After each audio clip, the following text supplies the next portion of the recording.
बिस्मिल्लाहिर्रहमानिर्रहीम। अस्सलाम वालेकुम फ्रेंड्स, आज मैं आपके लिए कबाब की एक ऐसी रेसिपी लेकर आई हूँ जो बहुत ही सस्ती कम बजट में बग़ैर गोश्त, बग़ैर चिकन और बग़ैर मीट के बनेगी।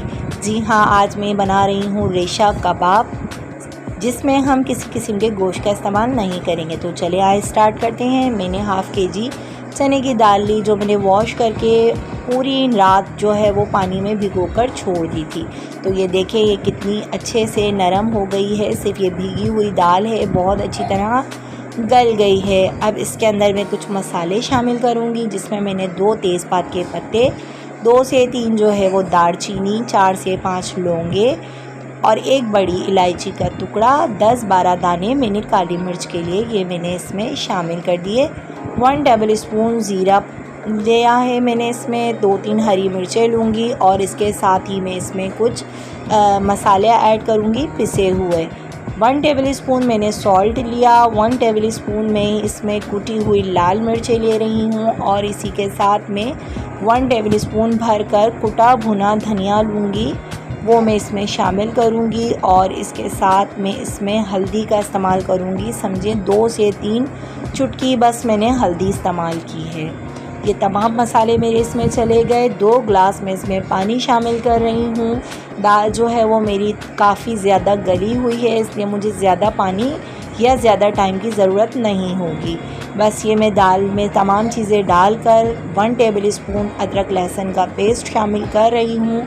अच्छी तरह से मिक्स करने के बाद इसको मैं चूल्हे पर रख दूँगी और इसको एक बॉयल आने तक के पकाऊँगी।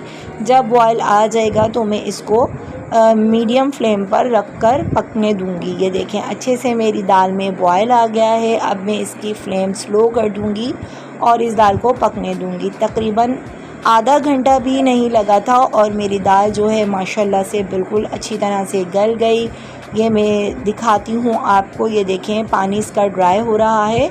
अब इसमें से हम तमाम गरम मसाले, तेज़पात का पत्ता, ये जो चीज़ें हैं ये अपना काम कर चुकी हैं।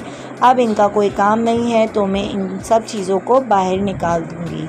बस अब ये वेस्ट होंगी। बाकी जो है मेरी दाल बनकर रेडी है, गल चुकी है बहुत अच्छी तरह। इसका जो थोड़ा बहुत पानी है ये मैं हाई फ्लेम कर ये भी ड्राई कर लूँगी। इसके बाद हम इसको ब्लेंड करेंगे। ये देखिए मेरी दाल कितने अच्छे से गल गई, तमाम मसाले इसके अंदर अच्छी तरह से शामिल हो गए हैं। अब मैं इसको पीसना शुरू करूँगी। आप चाहें तो सिलबट्टे पर, किसी मिक्सी के जार में, ब्लेंडर में, हैंड बीटर से, जिस तरह चाहे आप इसको ब्लेंड कीजिएगा। मेरी दाल बहुत ज़्यादा सॉफ़्ट हुई हुई है, तो बस मैं इसको चमचे की मदद से ही घोट रही हूँ, पीस रही हूँ। तो ये देखें अल्हम्दुलिल्लाह कितना खूबसूरत इसका टेक्सचर है, कितना अच्छा इसका बैटर बना है। कोई कह ही नहीं सकता कि ये गोश्त के बग़ैर के कबाब हैं। आप देख सकते हैं ये शामी कबाब वाली बिल्कुल इसमें लुक आई है। अच्छा जी, मैंने एक कैबेज लिया है छोटे साइज़ का, वो मैंने अच्छी तरह से बारीक कट कर लिया। 2 मीडियम साइज़ के अनियन लिए, वो भी मैंने बिल्कुल बारीक बारीक कट कर लिए हैं। अच्छा जी, अब मैं एक पैन लूँगी और उस पैन की फ्लेम ऑन करके मैंने अपने कैबेज को इस पैन में ट्रांसफ़र किया। इसको मैं 1 से 2 मिनट ही बस कुक करूँगी, इससे ज़्यादा मैं इसको कुक नहीं करूँगी। अच्छी तरह से मिक्स करने के बाद मैं इसके अंदर 1 चमचा भर कर चाट मसाले का इस्तेमाल करूँगी। चाट मसाला इस कैबेज के फ्लेवर को मज़ीद इन्हेंस करेगा, बहुत मज़ेदार इसका टेस्ट हो जाता है। इसको मैं ज़्यादा नहीं पकाऊंगी क्योंकि इसका क्रंच ख़त्म ना हो जाए। बस मैं इसको 1-2 मिनट चमचे की मदद से मिक्स करूंगी अच्छी तरीके से। और जो मैंने अनियन कट किए थे वो भी मैं इसमें शामिल कर दूंगी। अनियन शामिल करने के बाद सिर्फ मैं आधा मिनट या 1 मिनट ही फ्लेम को ऑन रखूँगी, उसके बाद मैं इस फ्लेम को ऑफ़ कर दूँगी। बस ये मैंने अनियन डाला और मैं इसको अच्छी तरीके से मिक्स कर रही हूँ। मिक्स करने के बाद मैं इसकी फ्लेम ऑफ़ करके इसको ठंडा करने के लिए रख दूँगी। अब जब ये ठंडा हो जाएगा तो फिर हम ये अपने बैटर में शामिल करेंगे। ये आप देख सकते हैं मेरे कबाब का बैटर कितना खूबसूरत माशाल्लाह बनकर तैयार हुआ है। बहुत अच्छा पिसा है, बहुत ही अच्छा ये तैयार हो रहा है। बिल्कुल आप किसी को जब ये खिलाएंगे तो कोई नहीं कह सकता कि ये बग़ैर गोश्त के कबाब हैं। एक मैंने हरे धनिए की गड्डी ली, 8 से 6 से 7 हरी मिर्चें ली हैं जो मैंने बारीक चॉप कर ली, वो मैं इसमें शामिल कर दूंगी और इनको हाथ की मदद से अच्छी तरीके से मिक्स कर दूंगी। अच्छी तरह से इसकी मिक्सिंग करनी है बहुत अच्छे से।